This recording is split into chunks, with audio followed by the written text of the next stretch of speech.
अस्सलाम वालेकुम, welcome to this YouTube channel. क्या आप भी अपने शॉपिफाई स्टोर के चेकआउट की सेटिंग के बारे में जानना चाह रहे हैं? तो ये वीडियो आपके लिए।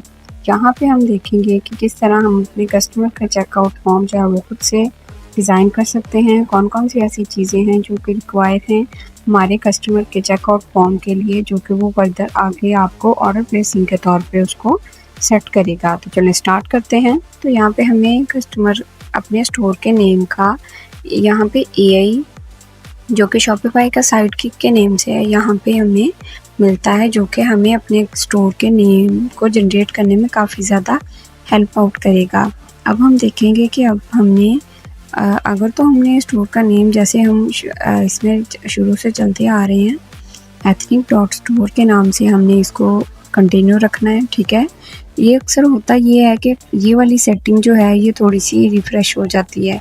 जब आप बाकी सारी सेटिंग करने के बाद इस तरफ को आते हैं तो फिर आपका यहाँ पे स्टोर का नेम थोड़ा-सा कभी-कभार होता है कि वो चेंज हो जाता है। आपने मेक श्योर करना है चेकआउट की सेटिंग से पहले कि आप इसके जो एथनिक डॉट स्टोर है इसको सेम ऐसे रखें और साथ में अपने फ़ोन नंबर को मेंशन कर दें। जब आप अपने फ़ोन नंबर को भी अटैच कर देंगे तो आपका कनेक्ट हो जाएगा व्हाट्सएप भी आसानी से, जो कि हम नेक्स्ट वीडियोज़ में देखेंगे कि आपको कौन सी ऐप को डाउनलोड करके अपने व्हाट्सएप को अपने शॉपिफाई स्टोर के साथ डायरेक्टली आप लिंक कर सकते हैं। यहाँ पे हमने ये सेटिंग की, उसके बाद हम देखते हैं इसको हम सेव करने के बाद आ जाते हैं। यहाँ पे हमारे पास ऑप्शन आ जाता है प्लान्स, बिलिंग और ईच एंड एवरीथिंग का। अब जैसे-जैसे हम देखेंगे कि इसमें हम क्या-क्या चीज़ें हैं हमारे पास, ठीक है। अगर आपने ट्रायल के तौर पे किया हुआ है तो आपका ट्रायल जो है वो बहुत जल्दी ख़त्म हो जाएगा। अदरवाइज़ अगर आप बिज़नेस करना चाह रहे हैं तो आपके लिए पेमेंट जो है वो ज़रूरी है। अब हम आ जाते हैं चेकआउट पे। जो मेन चेकआउट का जो नेसेसरी चीज़ें हैं, जो आप अपने कस्टमर से रिक्वायर करते हैं, वो कौन-कौन सी होंगी। यहाँ पे देखें कि आपको जो कस्टमर का कॉन्टैक्ट मेथड है वो किस तरह हो। अकेला मेल लिखा हुआ आ रहा है, ये बाय डिफ़ॉल्ट मेल पे होता है। आपने कभी भी इसको मेल पे नहीं रहने देना, आपने हमेशा इसको फ़ोन नंबर प्लस मेल इस तरह करना है कि उसका आपके पास फ़ोन नंबर आ जाए, क्योंकि जब राइडर आपकी डिलीवरी या आपके प्रोडक्ट पहुँचाने जाएगा तो वो उसके फ़ोन नंबर पे कॉल करेगा और उससे कॉन्टैक्ट किया जाएगा। तो आप कन्फर्मेशन के लिए भी अपने कस्टमर के जो फ़ोन नंबर्स हैं वहाँ पे ही करते हैं। तो यहाँ पे आपने बाय डिफ़ॉल्ट ईमेल को ख़त्म करने के बाद इसको फ़ोन नंबर और ईमेल पे क्लिक कर लेना है। देन हमारे पास और ऑप्शन जो आ जाते हैं कि आपको क्या-क्या चीज़ें, ये देखें शो अ लिंक और customer that track order with the shop. अब यहाँ पे हमारी शॉप का जो ट्रैकिंग नंबर हो जाएगा एक उनके पास, कस्टमर के पास चला जाएगा। तो ये भी आप अपने कस्टमर को शो करवाना चाह रहे हैं ताकि आपके कस्टमर का आपके प्रोडक्ट पे एक ट्रस्ट बिल्डअप रहे। अगर आप इसको अनचेक करेंगे तो ये नहीं होगा, अगर आप इसको चेक रहने देंगे तो ये हो जाएगा। अब आपको जो कॉन्टैक्ट इन्फॉर्मेशन चाहिए अपने कस्टमर की ड्यूरिंग चेकआउट, ठीक है, ऑर्डर प्रोसेस हो रहा है, उसमें आपको कौन-कौन सी चीज़ें चाहिए रिक्वायर। यहाँ पे आप देखें कि हमारे पास आ जाता है require first and last name या फिर रिक्वायर ओनली लास्ट नेम। तो हमें लास्ट नेम से कभी भी इसको सिलेक्ट नहीं करना। अगर आपके पास ये वाली सेटिंग है तो आप इसको फर्स्ट में कर लेंगे कि हमें फर्स्ट और सेकंड यानी हमें जो सरनेम है विद उसका ओरिजिनल नेम भी चाहिए।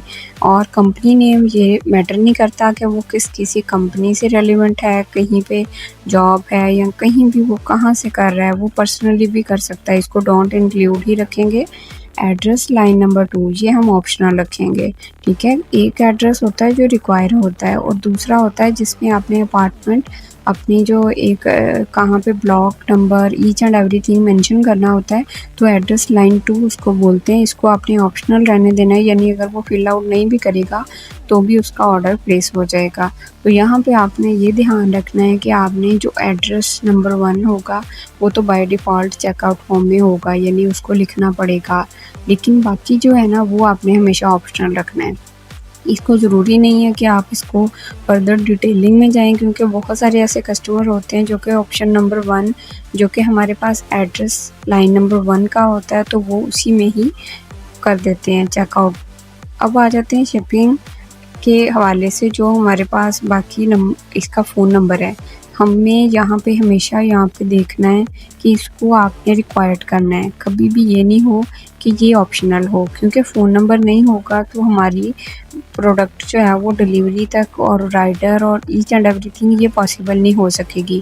आपके प्रोडक्ट आपके पास वापस आ जाएगी। तो जो अगर आप किसी और को सेटिंग करके दे रहे हैं शॉपिफाई स्टोर की, या फिर आप अपने लिए कर रहे हैं, तो आपने हमेशा इसको क्या करना है, आपने इसको रिक्वायर करना है, जिसमें हमारे पास जो shipping address, phone number, something ये सारी चीज़ें रिक्वायर होनी चाहिए। इसके बाद मार्केटिंग साइन इन है, यानी कि हमारे पास जो मार्केटिंग ऑप्शंस होते हैं उसमें आप ईमेल के ज़रिए, कि अगर कोई इंसान जो है वो आपके पास आ रहा है, कोई कस्टमर आ रहा है, उसने चेकआउट फॉर्म लिया, उसने एक दफ़ा आपसे चीज़ ले ली, तो यहाँ से हमें अपनी ईमेल मार्केटिंग, नेक्स्ट आपकी कोई भी सेल लगेगी तो उसको खुद ब खुद ईमेल चली जाएगी।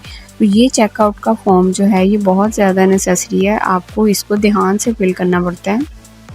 और एसएमएस भी जाएगा, ठीक है, जब जैसे ही उसका ऑर्डर कंफर्म होगा तो उसको एसएमएस जाएगा। तो अगर हम इसको कर लेते हैं, ठीक है, तो चेकआउट ओनली, यानी चेकआउट करेगा तो ही एसएमएस जाएगा, तो ये फिर अच्छी बात है। अदरवाइज़ अगर हम इसको एडिट करना चाहें तो एडिट भी कर सकते हैं। यहाँ से ये आपको नज़र आ रहा होगा, ठीक है, यहाँ से हम इसको एडिट भी कर सकते हैं कि आप ईमेल मी विद जो भी आपने as it is new offers और ये सारी चीज़ें इसको टिक करेगा, ठीक है। जब भी मार्केटिंग और जब भी वो चेकआउट करेगा, यानी उसको ये 2 ऑप्शंस मिलेंगे कि आपको एसएमएस भी चाहिए, साथ में आपको ईमेल चाहिए। अगर वो येस कर देगा तो उनको ऑटोमेटिकली ये सारी चीज़ें जाना शुरू हो जाएंगी।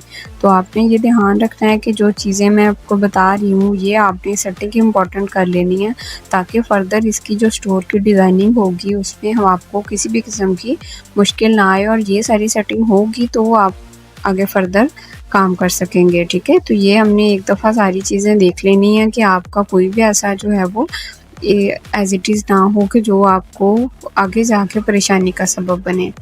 अगर आप अपने क्लाइंट के लिए भी कर रहे हैं तो भी इसको आपने करके सेव कर लेना है। सेव करने के बाद हम क्या करेंगे कि यहाँ पे हमारे पास ये देखें सेटिंग सेव हो गई है। अब हमारे चेकआउट का जो फॉर्म था ये टोटली इसमें हमने सेटिंग हर चीज़ मेंशन कर ली है। प्रोडक्ट पेज भी हमारा रेडी हो गया है। प्रोडक्ट पेज के अलावा हमने जो इम्पोर्टेंट सेटिंग्स थी वो भी कर ली हैं। नेक्स्ट हम इसका ये देखें टैक्स एंड ड्यूटीज़ में आ जाते हैं। तो हमारा जो लोकेशन है शॉप की वो पाकिस्तान है। तो पाकिस्तान में यहाँ पे 16% लिखा होता है, आपने इसको 0% कर देना है।